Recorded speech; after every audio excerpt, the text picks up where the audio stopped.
Welcome back to Demon Slayer What Ifs. Thanks for clicking on the video. Please like and subscribe. It lets me know y'all like the content I put out. This episode is part 8, the purple blade that hurt Muzan. Now onto the video.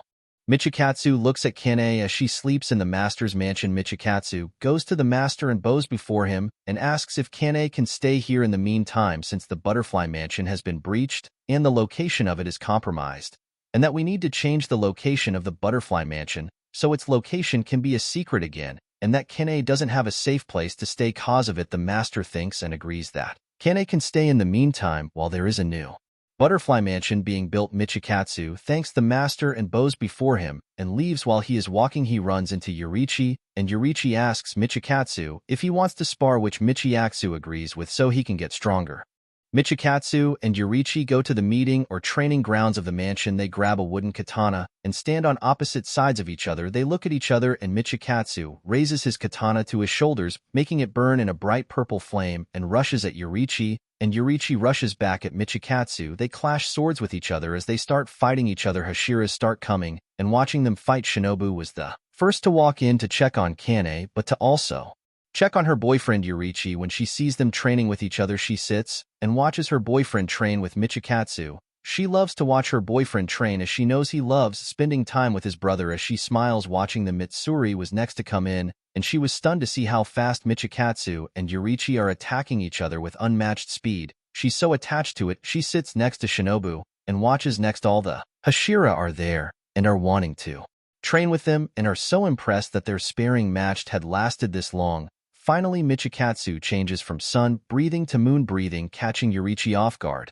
and being beaten by Michikatsu. Michikatsu helps up Yurichi, and they finally see all the Hashira are there, and they ask how long they have been there, and they say for a while. Rengoku and Tenjin ask if they can fight agents. Then Michikatsu and Yurichi look at each other and smile and say Yurichi will take both of y'all on at once. Rengoku and Tenjin get excited and get ready. Yurichi waits for Tenjin and Rengoku to grab their training katanas. While they are waiting, Michikatsu goes to go check on Kanae to make sure she's alright, and to make sure his son is still asleep too and not hungry or anything, so he goes to go check on them and sees they are both asleep since it's still early in the morning, and he kisses their forehead and goes back to go train with his brother. And when he gets there, Yurichi is fighting with Rengoku and Tenjin, and Yurichi is holding his own really well, and then he hits Tenjin, taking him out of the fight. Rengoku stays in the fight and still tries to get Yurichi. Then Yurichi sees an opening and takes Rengoku out the fight, and Yurichi wins. Mitsuri asks that her friends lost. Shinobu cheers and hugs Yurichi and kisses him, and Yurichi kisses her back.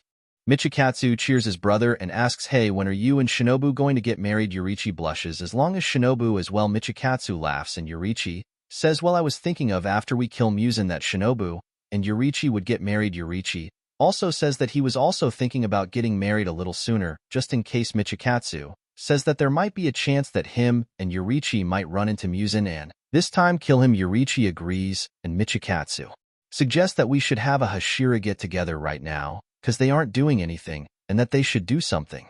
They talk for a little bit, and they agree on going out to eat, and they go together to a Roman restaurant, and they get food together, and they spend some time together. Yurichi and Shinobu are sitting together like a married together, and the Hashiras are looking at them and say, "Please just get married. Already y'all look like a married couple. We can see y'all holding hands under the table." They blush and say, "Okay, fine, we will get married." They cheer and ask for some drinks, and they drink for the day and spend time together. When they have to go back home to go to sleep, and Yurichi goes to Michikatsu and asks him to take him to go look at rings for Shinobu, which Michikatsu agrees with. Michikatsu takes Yurichi to go get a ring and look at rings. Yurichi looks at rings and sees a beautiful butterfly ring for Shinobu. Michikatsu looks at rings for Kanae and sees a beautiful flower ring for Kanae, and they buy the rings for their girlfriends and wives, and they go back to the master's mansion since they are staying there for now. But Yurichi asks Michikatsu to keep the ring so Shinobu doesn't find it on him and her be surprised. Michikatsu agrees and takes the ring to hide it, and he tells Kanae about Shinobu's proposal ring that Yurichi is going to propose with, and shows Kanae the ring he got her to wear so she can take off the wedding ring if she doesn't feel like wearing it, so she can switch out every day if she wants to. She gets happy and kisses her and kisses him. Michikatsu says he's going to go kill some demons so he can protect people and his son. She smiles and says okay, she will wait for him to return. Michikatsu kills 20 demons in the night while he is out killing demons, and as he is walking home, He senses the same thing as Muzan and runs to it and finds Muzan himself again. When Michikatsu sees Muzan, he draws his katana and makes his katana glow that bright purple flame he made his blade glow when he was training with his brother, and he stands in his fighting stance against Muzan, and Muzan launches his tentacles at Michikatsu, and Michikatsu cuts them easily without his sun-breathing forms. And Muzan feels a very big burning sensation, and then suddenly Michikatsu enters the see-through world and sees Muzan's 7 hearts and 5 brains, and he decides to use the 13th form of sun-breathing and cuts Muzan's limbs as well as cut Muzan's head off. Muzan is in fear and shock, and Michikatsu sees Muzan start to fade away a little and is happy that Muzan is dying. Then all of a sudden Muzan disappears with the Infinity Castle with Nakime Blood Demon art. Then Michikatsu gets mad but hopes he was able to kill Muzan and goes home to Kane, and will also report to the master in the morning, and will tell everyone what happened, and returns to the master's mansion, and goes to the room where Kane is, and goes to sleep next to her.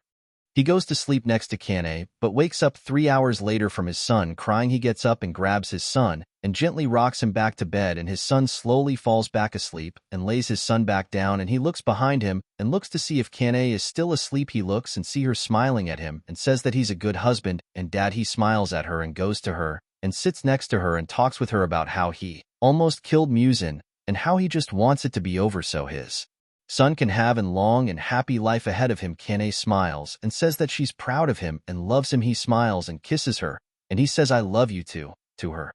They talk until morning, and when it hits morning, Michikatsu says he's going to go talk to the master about his battle with Muzan, and how he maybe defeated him. He walks to the master's area and bows before him, and tells him about what happened, and the master is shocked, and tells the crows to have an emergency Hashira meeting, and tells Michikatsu to tell the Hashira about what happened on his mission. He says okay, and he waits for the Hashira to arrive. After they arrive, he tells them how he battled Muzan and how he saw Muzan start to disintegrate, and how they started to be excited, until he tells them how he disappeared into a castle that appeared from nowhere, and how it sounded like a biwa playing when Muzan disappeared, but he hopes that he disintegrated. Thank you for watching. Next part 9, The Wedding of Yurichi and Shinobu.